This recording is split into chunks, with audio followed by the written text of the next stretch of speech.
Hey guys, I had to make a trip back to the reservation that I grew up on. I don't know if I've ever told y'all if I'm Native American, but yeah, this is the reservation I grew up on. We had to do our spring ceremony. I can't really show you any of that, or but maybe I'll talk about it a little bit after I get home. But anyway, we had to come and do that today, but I just wanted to show you really quick. Hopefully I can get the camera angle right. This right here is like the little school that I used to go to up until like the 6th grade. It's a one-room schoolhouse. My reservation's not very big. It's like 40 acres on the top of a mountain. But yeah, that's the that's the school that I used to go to. It's a little one-room schoolhouse. So I think that's kind of cool that I got to go to a little one-room schoolhouse. And then when I was about 12, I went to a different school. And then I went to high school. But yeah, it was nice growing up there. My mom was actually the teacher. Because she being Native American, when they were looking for a teacher, she applied for the job, and they thought it would be really cool to, a good thing to have a Native American teacher for Native American kids. So she came down, she met my dad who lived here on this reservation, and she had me and my brother. They had me and my brother. So yeah, that's it's kind of a little snippet of my life. And hopefully, like this right here, you can, hopefully if you can see that house, that's the teacherage house that we used to live in when we lived here. So it's part of the school, because this place is so remote that the person who taught here would pretty much have to live here as well. So yeah. Yeah, so that's a little thing, but I'll maybe explain to you about what we did today, because I can't videotape any of it or anything like that. It's not for that. We're not allowed to do that, to have it as a public kind of thing. So yeah, but I just wanted to show you, since I was here, my little one-room schoolhouse that I went to, that my mom was the teacher in for a little while, till I was about, yeah, 6th grade-ish. This is kind of like my favorite part of the drive on the reservation. This is like down in a redwood grove, and like there's all these ferns that line the road and everything. It's always so pretty. And yes, it's a one-lane road, and there used to be logging trucks that you would meet on this road all the time. So yeah, it's a pretty bumpy road, but still, it's like such a beautiful drive through here. All these old redwoods that are hundreds, if not thousands of years old. Yeah. This tree right here has been leaning that way since I can possibly remember. But yeah, it's really pretty. It's about a 5-mile drive from the end of the reservation to where you come to the main highway down here on the coast, which is Highway 1, which is a pretty, it's a pretty well-known highway of the California coast, and you're about to see it here in just a minute. Just a second.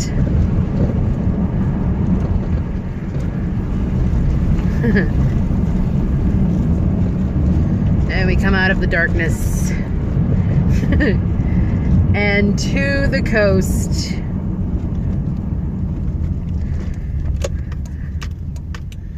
And here is Highway 1. There's north and south. Yep. The sun is setting in the west. Look at the clouds, how pretty that looks. Ugh, I love the smell of the ocean.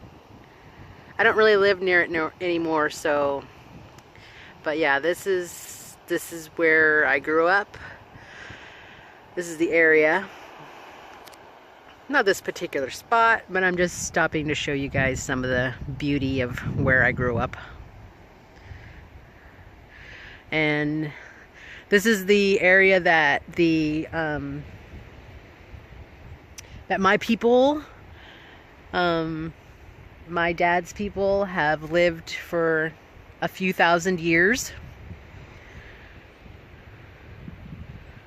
Oh, yeah, you can't really see the coastline too good right there, but yeah.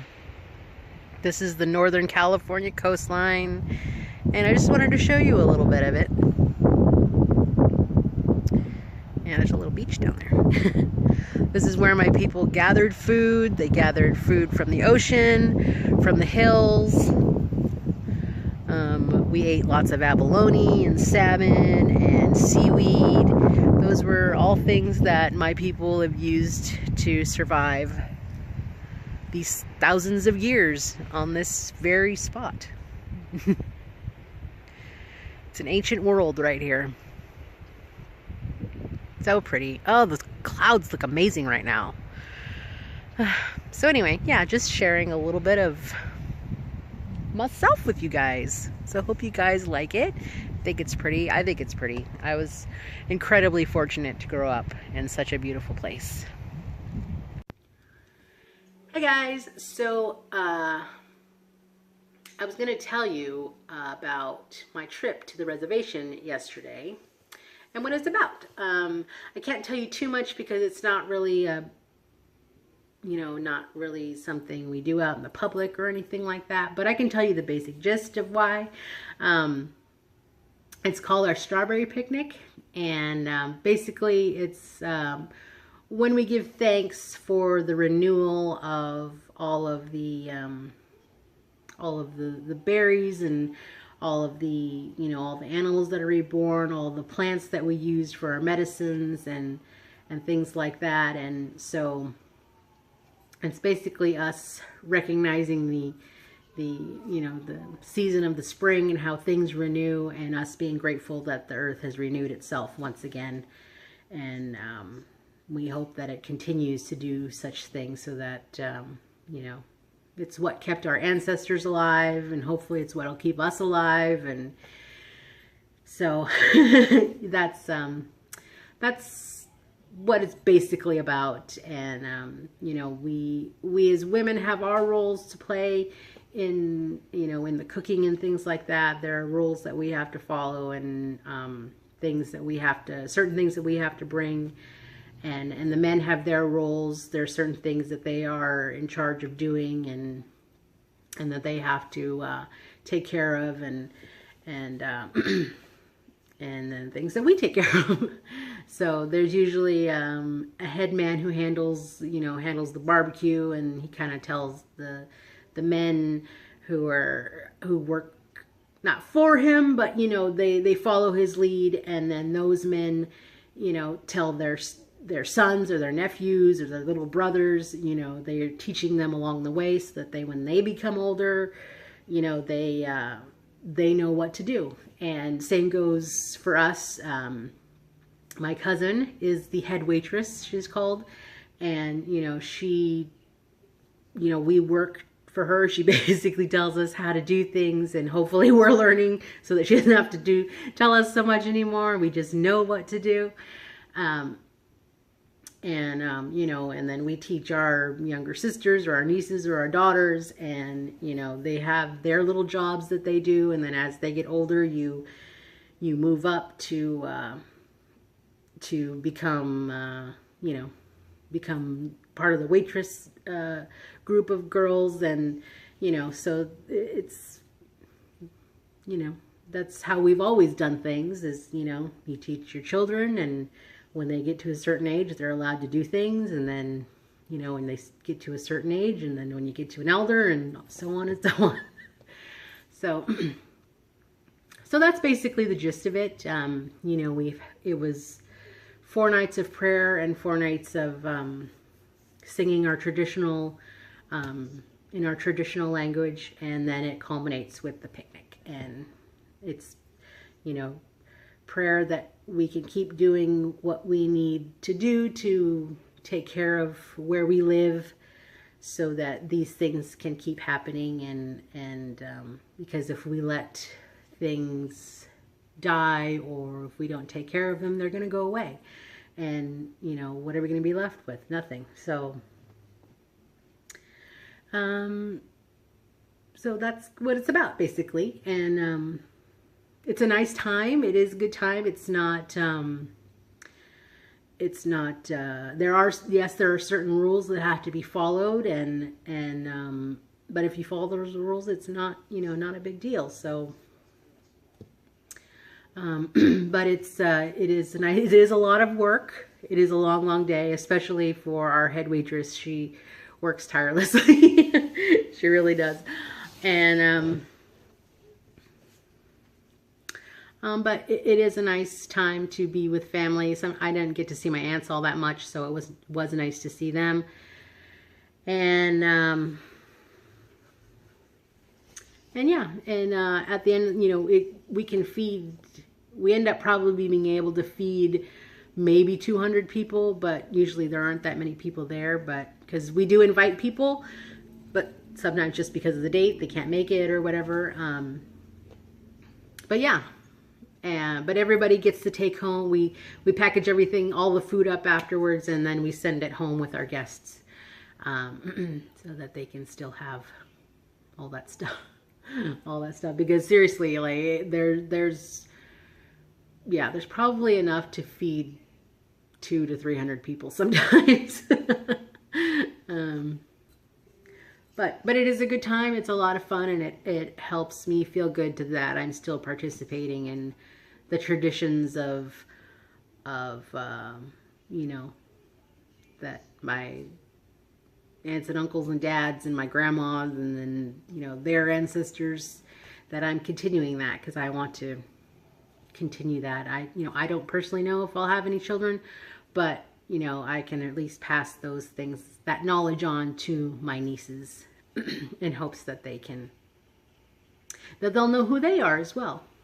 Because it is also about renewing your knowledge of who you are and where you come from, and doing the things that you know are right, and being a good person. And, you know, although I'll admit I'm sometimes not a very good person,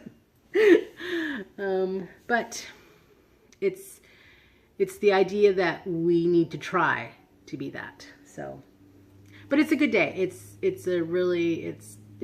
you know, feeds the soul, so to speak. And I like that. I participate more in my father's side because that's where I grew up. So I don't participate too much in my mom's tribe stuff.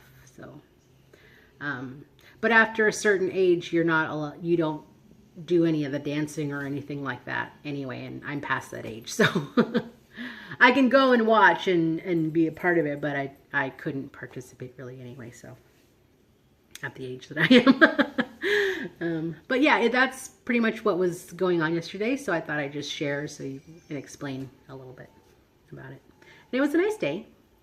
And so yeah, today's just a lazy Sunday. I came to hang out with my brother's dog, Tommy, because he gets a little lonely. You don't want your dog to be lonely.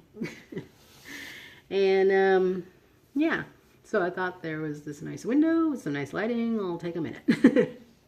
Or 7, it looks like it says. But yeah, so I hope all of you had a great weekend. And I'll see you again real soon. I hope you liked the footage a little bit of what I took while I was out on the coast. It's such a pretty area that I grew up in, and you know, it's like I knew it was pretty when I lived there, but now that I don't get to see it every day, when I do see it, it's, you know, just so pretty, and it feels really good to be back there. But yeah, anyway, I hope you all had a great weekend, and I hope you all have a nice week coming up. And I'll see you again soon. Bye.